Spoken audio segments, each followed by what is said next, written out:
I didn't see you there. My name's Mary, and I'm a nature guide here at Humboldt Redwood State Park. And if you've been following me, you know that this is a series on how to find and read animal signs. And I thought it was about time that we took a look, checked out our residents that live below the surface of the water. You probably guessed by now that this is not live like I usually am. But if you come on this journey with me, where we're going to explore beneath the surface of the water, I'll be around afterwards to answer all your questions, and we can chat about all the cool things that we've seen. So what do you say? Have you ever been swimming and felt something brush against your legs or nibble at your toes?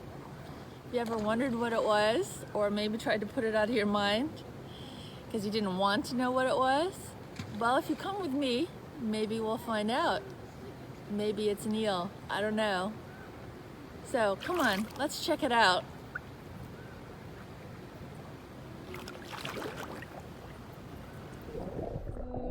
Whoosh! Wow, this is cool. Let's check out those rocks on the left. Oh, the current's pushing me. I don't think I could stop. Oh well, I'm sure there'll be cool stuff. Pike minnow. They're cute, but unfortunately they're non-native and they compete and prey on young salmon. They were introduced in the 1970s by anglers using them as bait, and now they're everywhere. Trees falling into rivers make great fish habitat. They provide places for them to hide from predators and a rest from the current, and the algae that grows on them provides food, just like this one. Let's check it out. Oh! Ah! Ouch! That hurt. I think I'll just cruise for a while until I stop seeing stars. Oh, check out this algae. It's beautiful. I think it's Cladophora, and that long thing is Spirogyra. They're both beneficial to the food web of the river. Rock surfaces like this one provide great places for all sorts of living things to anchor. What's that? It is! It's a freshwater sponge. Very delicate. It appears greenish because of the algae living on it. Sponges are sensitive to pollutants, so their presence indicates great water quality. What else will we find? There's probably going to be something on these rocks.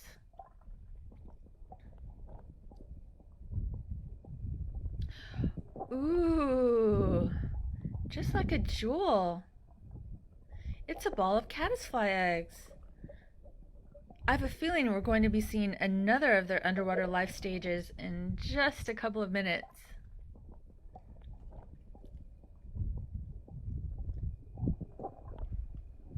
Another underwater resident is this marsh ram's horn snail. It seems to be vacuuming. No, it's eating. These air-breathing snails graze on decaying plants.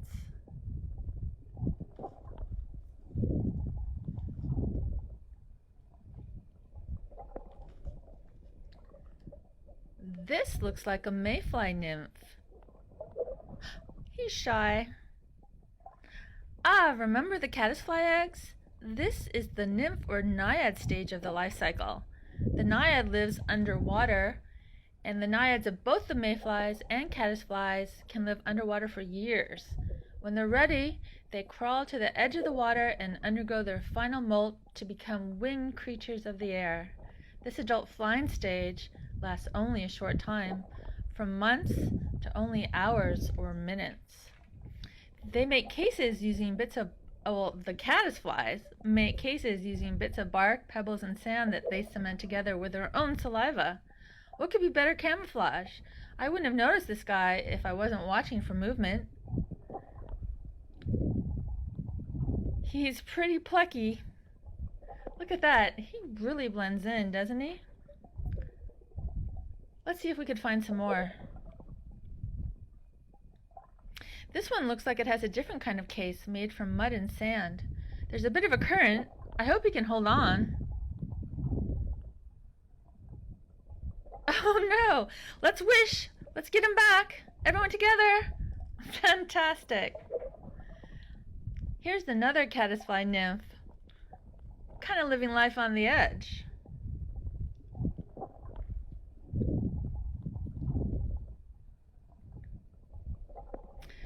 I think I'll go say hi.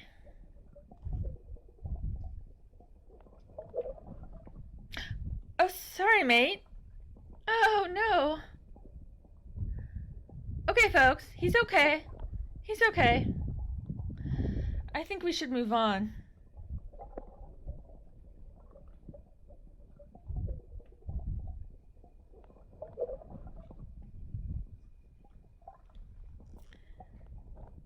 Aw. Hey guys, that's not 6 feet apart. I hope you're members of the same family.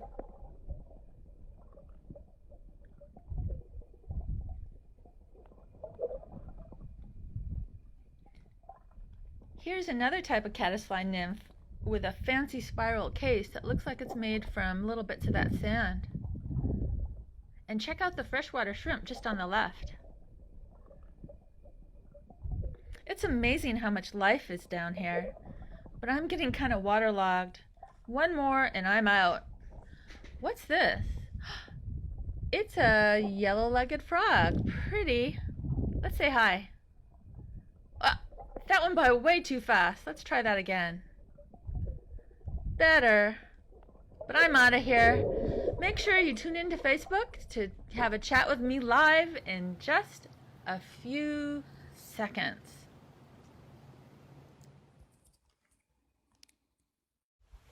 All right, anybody there with me?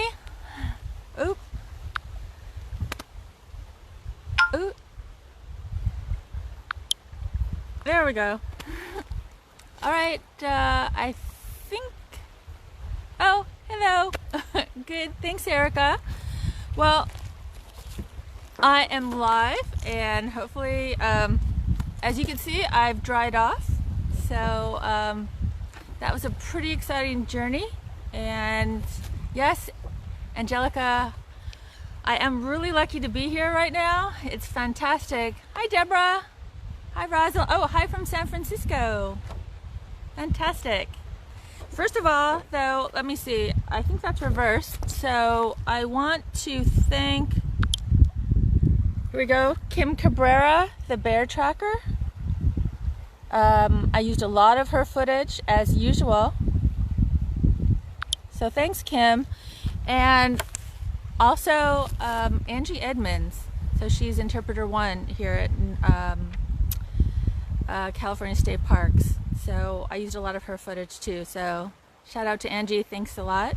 And I was just wondering if anyone had any questions. If you could tell me, give me a thumbs up if you could hear me okay, because I know I've got the river behind me. I am actually right where a lot of that was filmed. So let's see, I'm on the south. How do I pronounce your name? Cannon Marin. I'm on the south fork of the Eel River, about 2 miles south of Burlington Visitor Center. Hi, Louie. Oh, thanks, Charity. I had to get special permission to get a banana slug, wear a banana slug on my hat. Thanks, Deborah, so you can hear me just fine. So if anyone has any questions, please let me know. I do have some things that I could tell you about. Oh, are there red-legged frogs on the Eel River or Canoe Creek? Well, some of these questions I will probably have to look up and answer later unless Kim's there, the bear tracker, and she could answer for me. If not, Mark, I will definitely get back to you on that. I did want to show you guys a couple things. I know I talked a lot about the nymph stages of some, like the caddisfly and the mayfly. Thanks, Tanya. And I just want to say that both of those are great bioindicators of the health of a body of water. And so, in fact, dragonflies as well, they also have that nymph.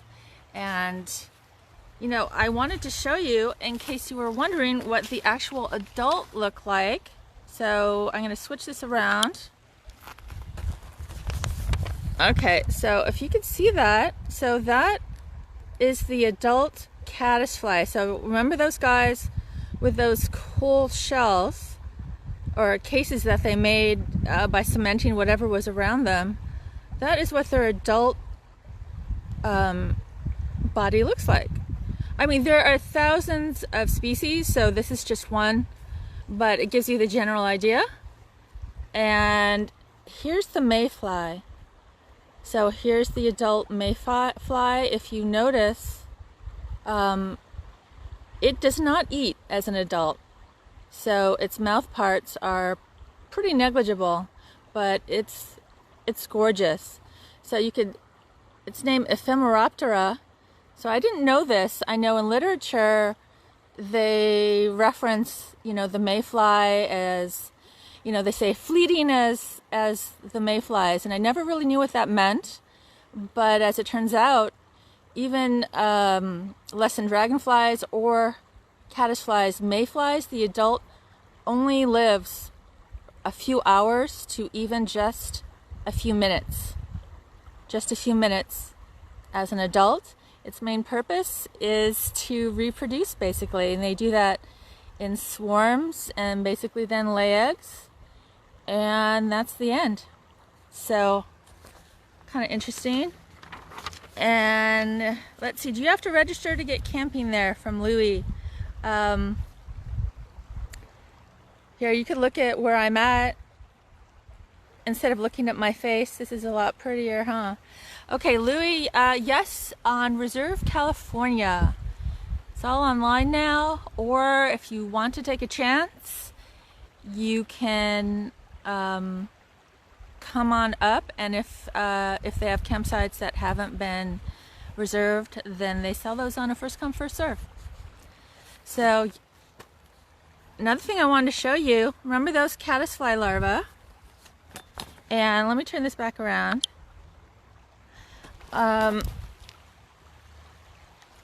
Okay, so remember those those tubes? Well, here's one, obviously unused, probably died or crawled to the edge. You can see the tiny little stones in there. Now, as they, you know, they can live years underwater, and as they get older and get bigger, they actually just keep adding on to the end. Some might discard it and make a new one, but most of them just keep adding to the end. Now I want to show you something which is pretty cool. So I'm gonna, well, actually I can show it this way because there's no words. So take a look at that.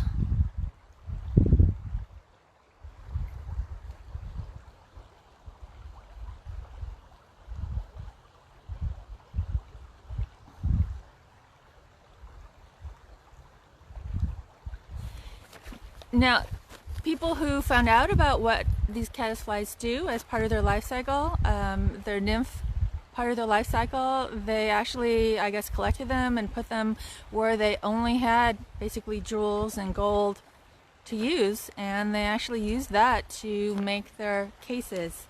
So, so they made these amazing cases and they sell that as jewelry. So if you Google caddisfly jewelry, you'll see all sorts of really cool, actually really beautiful cases that the caddisflies themselves have made. Hopefully they, you know, take the caddisflies out of them before they sell them as jewelry.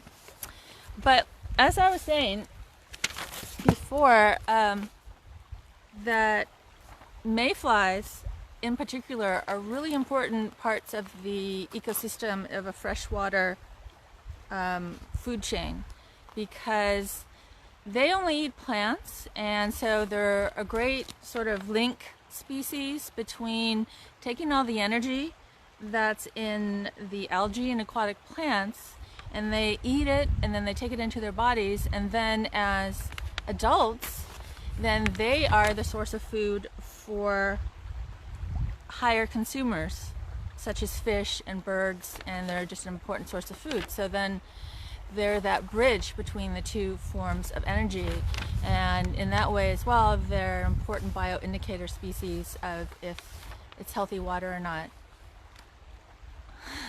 Thanks, Angela. Yeah, those casings are incredible, Tanya. So sorry, there's like a little delay here, so I'm not used to working with this.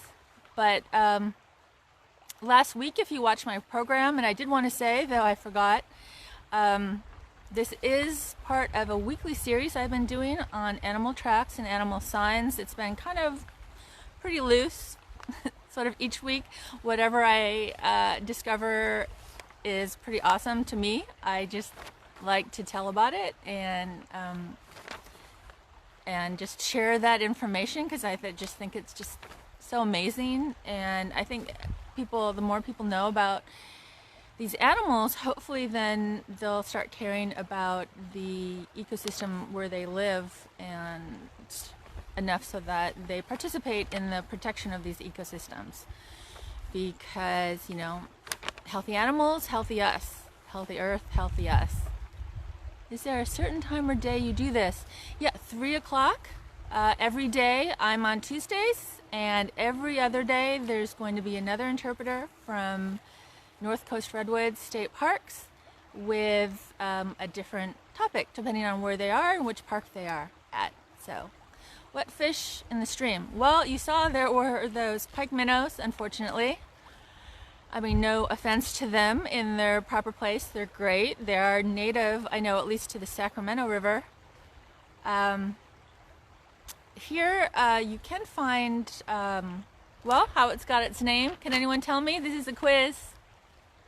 Can anyone tell me how the Eel River got its name? I'll give you guys a couple minutes till you hear that. In fact, are there eels in the Eel River? That's the question. I'll give you just a minute or two. But yeah, there's so much life here. I was here yesterday in this exact spot, this exact time of day, just doing a test, and 3 otters. 3 otters just popped up right next to me, right there, and then traveled actually along. Let me just show you. They traveled along this side bit of the river. So actually, if you see, the river is so low now. There's a lot of dry in between, so they basically had to pop out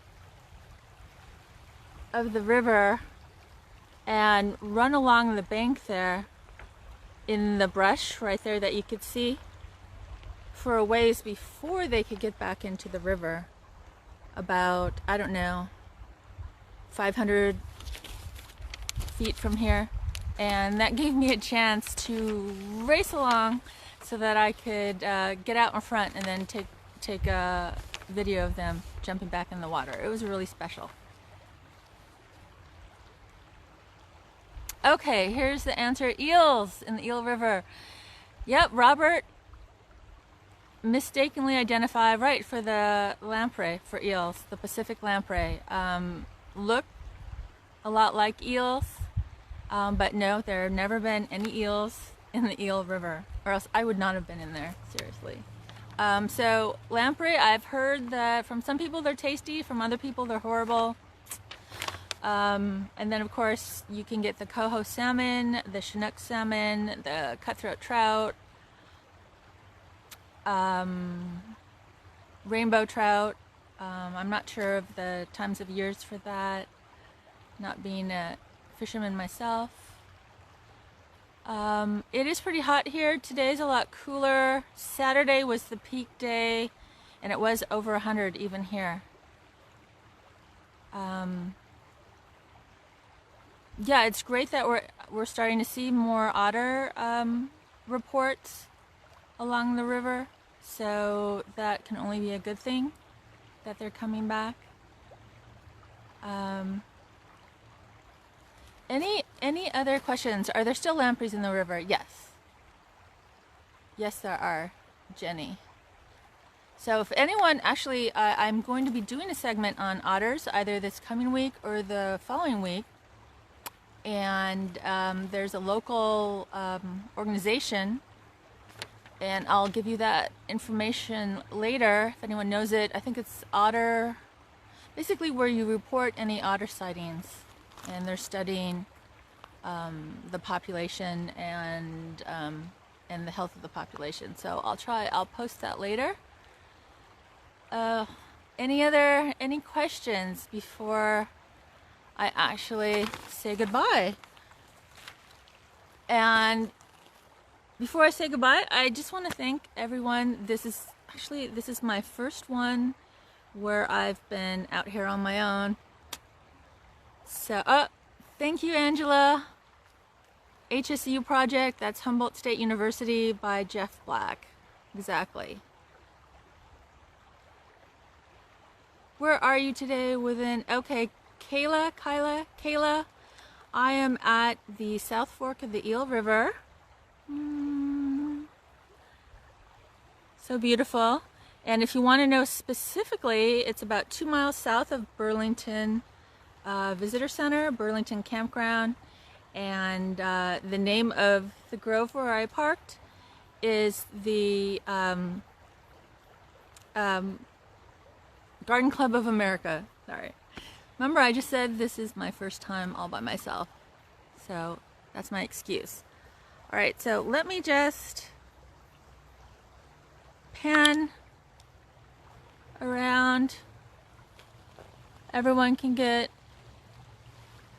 Hi, Martin. Thank you, Lori.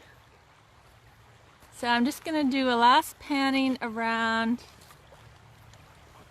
so you guys can see what a gorgeous place this is. And I just want to add that, you know, I saw those otters yesterday and a whole bunch of other life, like some more yellow-legged frogs, and I was looking for salamanders. I didn't actually see any, but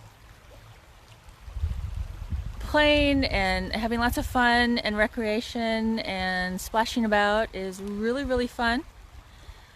But I think when you visit these places, if you have to come visit and you're not lucky enough like me to live here, I think you should definitely plan part of your time, if you can, just to sit somewhere quietly